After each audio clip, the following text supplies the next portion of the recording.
guys, and welcome to another day with Zimaleta. In today's video, I would like to talk a little bit about Sprinter choice versus a ProMaster. What is the differences? What do I think about it? And somebody actually asked me this type of question, which I will put his question right here. Um, Basically, yeah, it's a good question, I think. One of my viewers was trying to choose a 2002 Sprinter versus a 2018 ProMaster. So for a Sprinter, he was, I think, asked to pay like 28,000, and for ProMaster, I think right about the same, give or take. Maybe it's just a little bit more. Um, but he asked me like which choice would be kind of best, and he was leaning towards the ProMaster. And naturally, I am a Mercedes Sprinter guy. I'm all about getting a Sprinter. But guys, to pay $28,000 for a 2012 Sprinter, I think it's not reasonable. I think it's just way too much. Probably tops, I would pay for that Sprinter probably like 19,000 if it was in like really good condition. But to go from paying $4,600 like I did for mine, which was excuse me guys, like allergies, which was with bad engine. I need to like spend money to fix it. So approximately, if I was to buy a new engine and stuff and put it in, it's probably gonna cost me like 10 grand. If I could get it fixed, the way that I'm trying to get it fixed, um, it might be a lot less, and that is if I would be right on my conclusion. But anyways, guys, I think that's just like too much for that Sprinter. Now, a Sprinter I do think is much better than a ProMaster. First of all, it is longer. Just a regular 170 wheelbase Sprinter is like 14 feet long for cargo space, and the ProMaster is usually about 12. Correct me if I'm wrong. Maybe there's bigger models out there now. Now, the ProMaster is going to be about 18 miles per gallon, and it's gas. The Sprinter 2012 is going to be about 18.9 miles per gallon. Now, I heard them, like people say as much as 22 miles per gallon. I guess that remains to be seen. I've really never seen this type of fuel economy, to be honest with you guys. I own the 2007 Sprinter without its DEF systems and stuff like that, and still I was getting like 18.9. That was my average, miles per gallon. So, which is kind of like okay, I guess. It's nothing impressive. With an older T1 engine stuff, 5-cylinder, typically I'm getting it right around like 24 miles per gallon. Like that, that's like an average. I do see as much as 26.5 miles per gallon, and have seen it as high as 29 miles per gallon, which is like really rare type of cases. Now, some of the questions I also got was, what about the roof height of the Sprinter? Can I get like a shorter roof, for ProMaster? What is the difference? Will I still be able to get loads with it? Yes, you will be able to get loads with it, but in this industry, if you guys are an expediter, you guys already pretty much know this, what I'm getting ready to tell you. If you're not an expediter, this is going to come to you as a surprise. Um, I don't care what kind of vehicle you have. If you have a ProMaster with a tall roof, a Sprinter with a tall roof. You're gonna have a Ford Transit with a tall roof. They're all considered Sprinters. That's the way they refer to them on load boards. That's the way dispatch refers to them. They said, yeah, they have a Sprinter, and sometimes companies are asking for a Sprinter, and they're what they're used to getting is a Sprinter normally with a tall roof, because Sprinter kind of started it all. And now there's been other kits and stuff for like like Ford Econolines and General Motors type of like Chevy Express vans. There was like kits and stuff available to make the roof type of taller. And why would you want to do that, you might ask? Well, the companies, a lot of times, what they will do is they're going to say, well, this is a Sprinter rate, and this is a box truck rate, and this is a cargo van rate. Well, a Sprinter is a cargo van, is it not? Yes, it is a cargo van, but you get paid a Sprinter price. A Sprinter price is usually between 80 cents and $1. Now, the cargo van rate is they want to pay a lot more, a lot less for a cargo van, probably 55 cents to maybe like, 65 cents or something like that, maybe as much as 70 cents for cargo vans. And that's because they're typically shorter, they got a shorter roof, and a Sprinter could handle like a much taller type of load.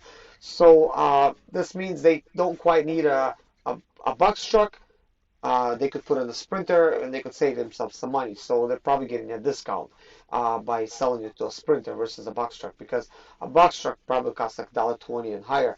$1.20 typically what an owner of a box truck would ask.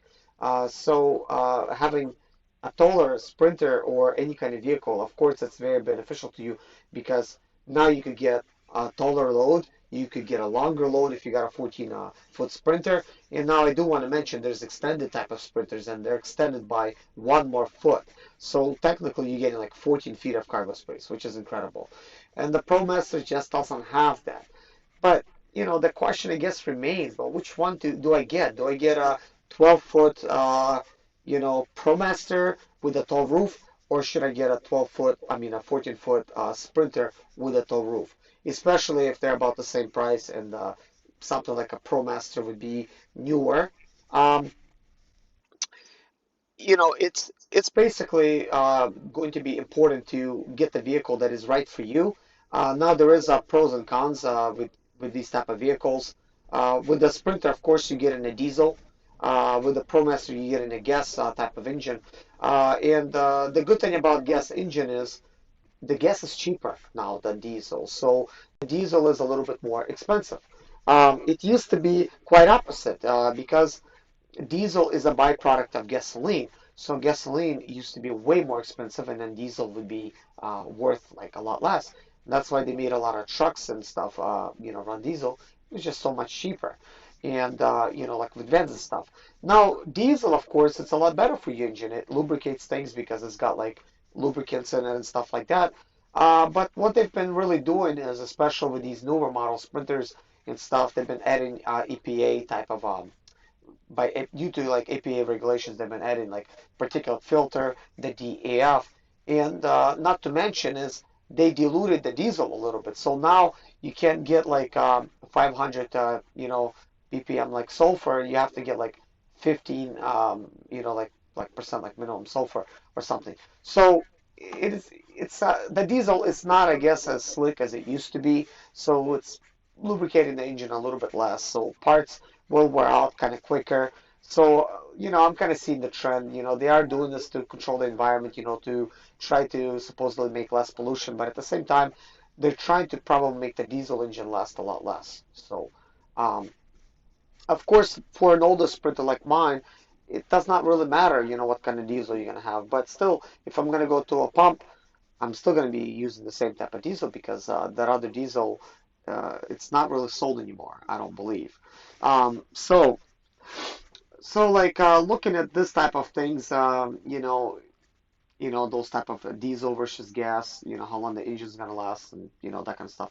It is really arguable now, point, because gasoline engines now they last as long as diesels do, and it's really amazing, like how far technology has came. So nowadays, a diesel, it's a little bit more of a headache because it's got these other systems on it, like DEF and particulate filter. If a particulate filter gets clogged up and you can't unclog it, it's just too bad, and you'll have to replace it. It's going to run you about $3,800 just for the part, plus labor. And what they done with these newer type of Sprinters, if you're not like mechanically inclined, you can't really change that thing, because now you have to cut it off, weld it in. Maybe you end up using some kind of cleanse system. So most likely you're going to have to hire somebody to do this job for you. With the DEF, a typical fix is about $5,000, as much as $7,000. In most cases, they just don't know how to fix them, and they just replace the whole system, which is going to cost you a lot more money. Now, these problems are typically going to happen in about like every single year. For the DEF system, it's going to be like going out of like, like I guess it's going to be kind of like getting clogged up and stuff like that. And same thing for the particulate filter. Now with the gas, you really don't have to worry about that. They got the GR, but for the most part, you really not have to worry about these other things that's going wrong. Now, if the diesel engine versus a gasoline did not have these DF system in particular filters and stuff, then it's a no-brainer. The diesel is a better choice.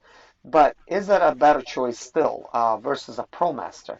Well, I'm not a huge fan of a ProMaster. I guess they do grow on you after a while. They do look kinda nice, but it kind of looks like a bulldog got punched in the nose to me. So, you know, it's basically, you know, it's not for everybody. Not a lot of people like them. Um, Now, one other thing that ProMaster has versus a Sprinter, for instance, is the front-wheel drive. So like in the wintertime, front-wheel drive vehicles typically perform a little bit better. You can go up hills a little bit easier versus a Sprinter, it's a rear-wheel drive, and if it's a hill or something, you might get stuck, might not be able to go up that hill. Now, do I find these type of situations normally in my past 11 years? Not really. I mean, you literally have to take this thing off-road.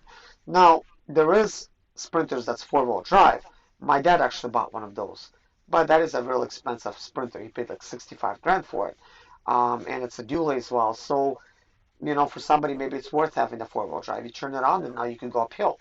But there is a couple things I do like about the ProMaster. There's a little bit of headache, a little bit less headache when it comes to rear differential because there isn't none, and it does not have a drive shaft, so that's good.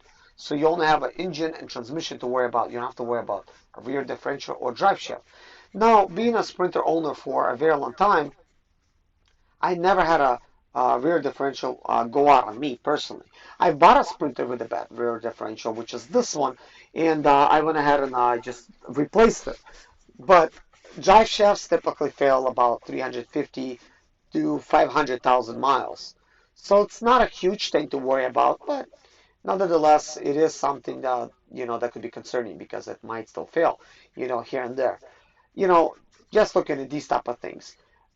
And if you're trying to wonder, should I get a 2018 Sprinter? I would actually say yes, go for it. The 2018s, I think basically they're going to be called like 2019s. It's a new body style. You know, they have like three engine choices. You got the diesel, you got the gas, and you got the electrical. So now we're talking, you know, like a different thing. So now a Sprinter will have a gas engine. So if you're in the market of getting a new Sprinter, maybe it's worth time to wait till the new models, you know, get into the dealerships, and then you could be picking up a very nice Sprinter that's going to have beautiful Mercedes styling. This time they completely restyled everything inside and outside, so now it feels like a real Mercedes, including the interior. It's really nice. The dashboard, the climate control, like everything has been reworked.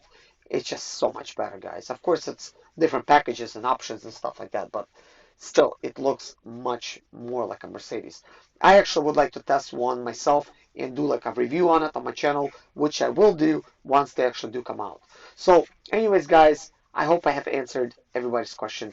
If I haven't answered your question, please write in the comments below, and I will try to get to you in the next video or whatever. But anyways, guys, thank you so much for watching, and excuse me for my voice. It's coming and going, you know, so it's really weird. I hope it goes away and I'll have a better voice next week or something at least. Well, thank you for watching, guys. Take care and God bless you.